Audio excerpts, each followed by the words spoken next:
Constitutional crisis, posible raw na mangyari kung hindi talaga mariresolba ang issue ng impeachment trial kontra kay Vice President Sara Duterte. At yung pagkaantala ng proseso ay maaaring makaapekto at tinutulan yan ng ilang constitutional legal experts. Yan at iba pang mga balita hatid ni Bombo Grant Hilario. Inihayag ng isang eksperto pagdating sa saligang batas na ang patuloy na isyu sa pagitan ng House of Representatives at ng Senado ay posible umunong magbunga ng constitutional crisis sa bansa. Kung saan sinabi mismo ng abogadong si Attorney Jennifer Arlene Reyes, isang constitutional law professor, na ito'y maaaring mangyari sakaling hindi maresolba ang pagproseso sa impeachment trial kontra kay Vice President Sara Duterte. Ayon kasi sa kanya na hindi may tatangging ito'y mangyari sapagkat ang stand-off sa pagitan ng dalawang kapulungan ng Kongreso ay makakaapekto sa kanilang pagsasagawa ng paglilitis sa kaso ng ikalawang Pangulo.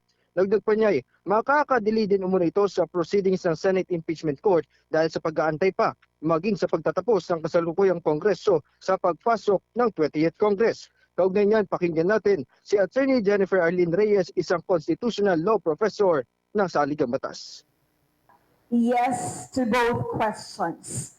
Indeed, if this continues or will not be resolved soon, a constitutional crisis is impending. It evidently affect the timeline. Of course, it will further delay the said proceeding. Tandaan natin na hihintayin pa di umano na mag-convene yung 20th Congress before they can finally proceed with the trial. And in addition to that, of course, it will further delay the impeachment proceeding.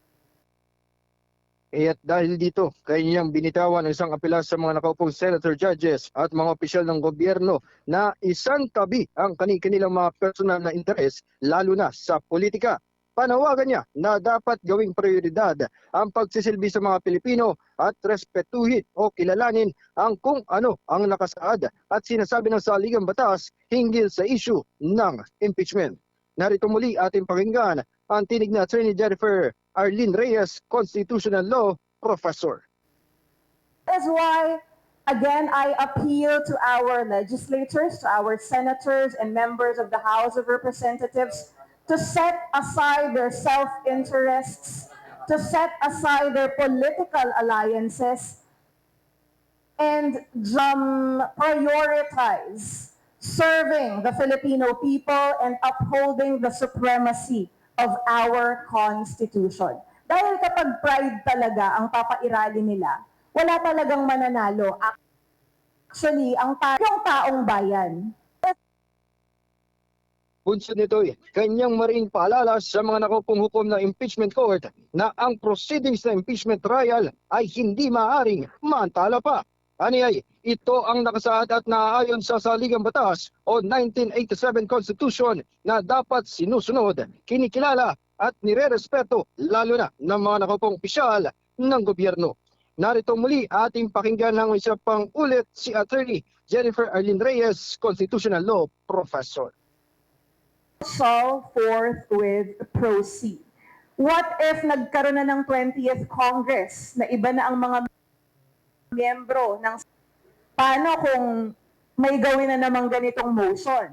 So, maaari pa rin bang sabihin na karapatan pa rin ito ng Senado dahil sila ay may kapangyarihan na gawin ang kahit anong gusto nila as an impeachment court? So, ang mangyayari, wala nang katapusan ang proceeding na ito. Again, it will render illusory the spirit and intention of the 1987 Constitution.